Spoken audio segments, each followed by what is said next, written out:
Presidential সিস্টেমে president কেটে প্রধানমন্ত্রী লিখে দিচ্ছি 91 সালে।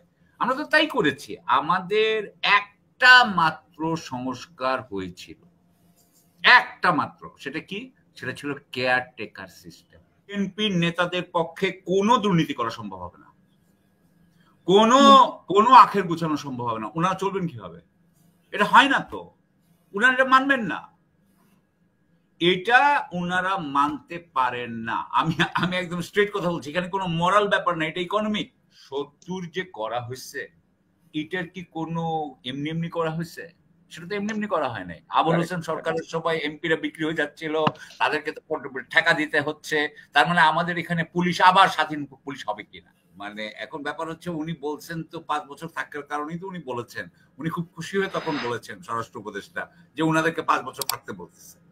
উনি তখন এটা বুঝাতে চেয়েছেন আমাকে সবাই থাকতে বলছে, এখন আপনারা কি মনে করেন আমাদের থাকা উচিত, তাই না? এটা তো আর ইমপ্লাইড, এটা আপনার বলা হয় না, এটা বলেছেন। এখন যেহেতু এটা নিয়ে একটা আপনার যারা উনাদের পক্ষের নয়, যারা নির্বাচন চায়, তারা যেহেতু উনাদের এক সমালোচনা করছে, তারা যেহেতু ওই যে কি আপনার প্রধান প্রেস সচিব উনার সাইটে উনি কি কি বলতেছেন সেগুলোর সমালোচনা করছে, ফলে উনারা এখন আবার একটু ব্যাক ট্র্যাক করছেন, একটু পিছিয়ে আসছেন। এটা হচ্ছে অনেকটা ডান্সের মতো, বুঝছেন? এটা অনেকটা নাচের মতো। আমরা যেহেতু একটু আগায় গেছি, ওনার একটু আগায় গেছেন, আবার পিছিয়ে আসছেন, আবার কয়েকদিন পরে আগাবেন।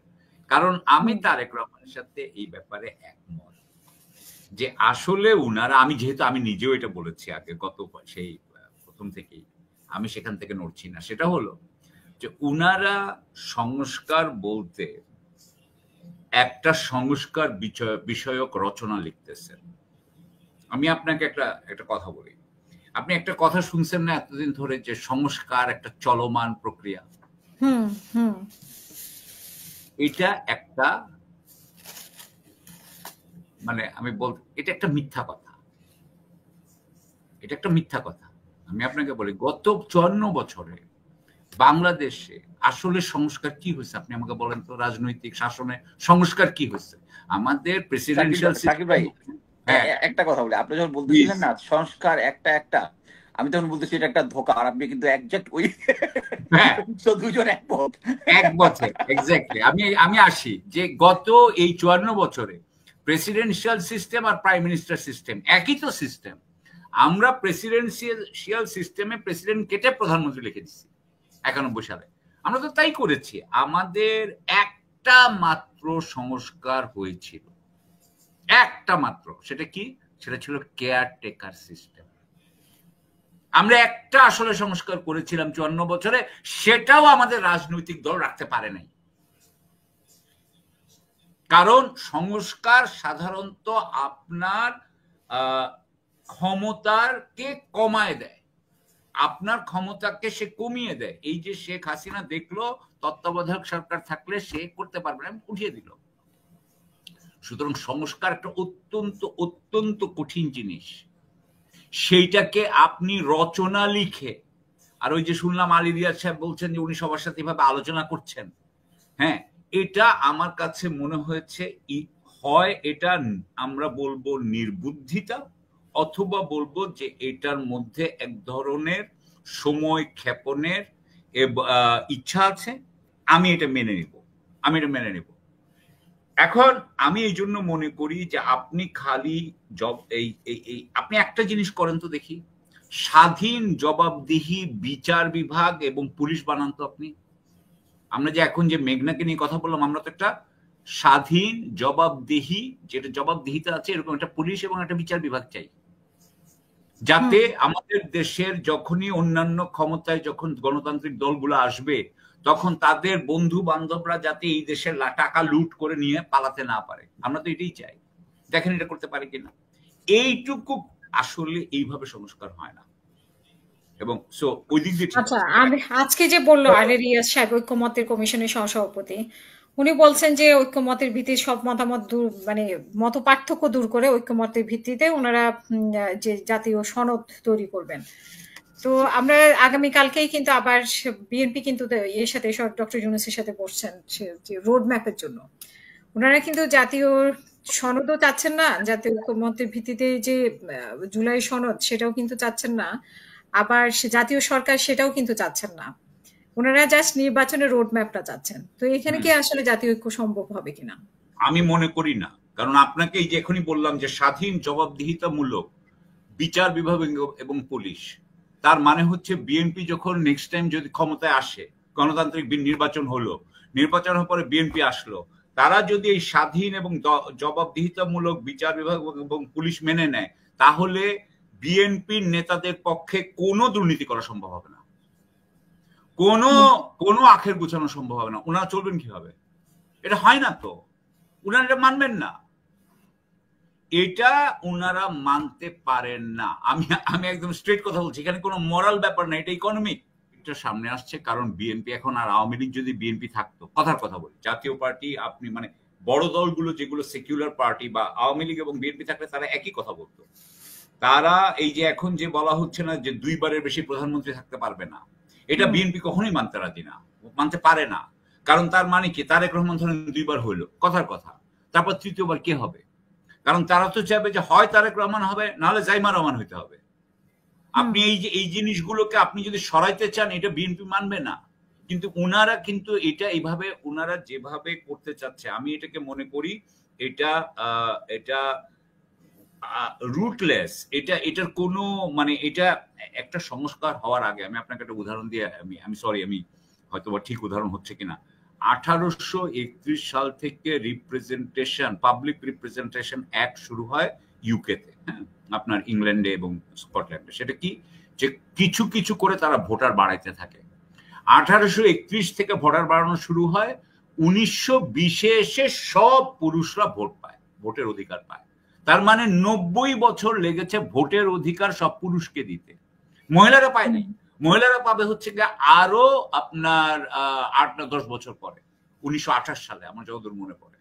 তার মানে হচ্ছে যে আপনি চিন্তা করে দেখেন যে সবাইকে ভোট দিতে তার 100 বছর লেগেছে, 100 বছর লেগেছে ইউরোপে, ইউকে।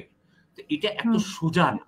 এবং এই জন্য আমি যেটা শুনতে পাচ্ছি যে বিএনপি নাকি মোটামুটি কোনোই সাবস্টেন্টিভ যেগুলো আপনার রিফর্ম সংস্কার, সেগুলোতে রাজি হচ্ছে না। আমি এই জন্য মনে করি যে আসলে এগুলো এই দিক দিয়ে কিছু হবে না সংস্কার। আমার যেটা বক্তব্য সেটা হচ্ছে আপনি গণভোটে যান, আপনি জনগণের কাছে যান, আপনি এটা রাজনৈতিক দলের কাছে রেখেন না, এটা জনগণ ঠিক করুক যে তারা কোন ধরনের সংস্কার চায়, তারা কি প্রেসিডেন্সিয়াল সিস্টেম চায় কিনা, তারা পার্লামেন্টারি সিস্টেম চায় কিনা। যেমন ধরেন মাহমুদুর রহমান ভাই উনি লিখেছেন প্রেসিডেন্সিয়াল সিস্টেম। আমাদের হয়তো বা আমি মনে করি যে আমাদের প্রেসিডেন্সিয়াল সিস্টেম হলে আমাদের দুর্নীতি কমবে, কম্পারেটিভলি কমবে, এটা আমি মনে করি, আমারটা ভুল হইতে পারে। কিন্তু আমাদের দেশে আওয়ামী লীগ অথবা বিএনপি যেভাবে জিততে পারে, 300 জায়গায় যেহেতু তাদের 300 ধরনের আপনার লোক লাগে, এই জিনিস থেকে আমরা একটু হলেও বাঁচতে চাই। যদি আমি এভাবে চিন্তা করি, প্রেসিডেন্সিয়াল ইলেকশন হইতে হবে এবং ডক্টর ইউনূস দাঁড়ায় যাক প্রেসিডেন্সিয়াল ইলেকশনে। আমার মত হচ্ছে এটা। আমি মনে করি উনি দাঁড়ালে উনি জিতবে, যদি অবশ্য উনি যদি ভালো করে দেশ ততক্ষণে চালাতে পারে। আমি মনে করি এই ঐক্যমত্য, এই যে জুলাই চার্টার, এইগুলো এইভাবে হবে বলে আমি মনে করি না। এবং আলী রিয়াজের প্রতি তো অনেকের আস্থাই নেই, বিশেষ করে রাজনৈতিক দল, রাজনৈতিক নেতাদের। আলী রিয়াজ সাহেব তো রাজনীতিবিদ নন, যদিও উনি ছাত্র রাজনীতিতে ছিলেন, উনি বাম রাজনীতি বোধহয় করেছেন, কিন্তু রাজনৈতিক হইতে হইলে যে ধরনের, আমি আপনাকে একটা উদাহরণ দিয়ে বলি,